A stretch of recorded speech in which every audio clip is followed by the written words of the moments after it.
سلام واحترام إلى كل عمال النظافة في العراق.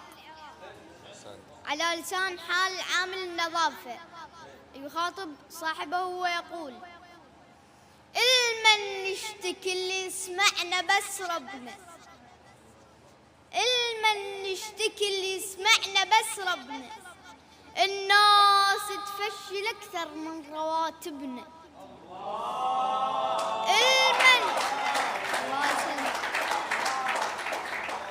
المن نشتكي اللي يسمعنا بس ربنا، الناس تفشل أكثر من رواتبنا. نشيل فضالته يسمينا زبالين، مرات الحكي مو عاوز يتعبنا. نشيل فضالته يسمينا زبالين، مرات الحكي مو عاوز يتعبنا. النفايش تفرق من قلوب بعض الناس،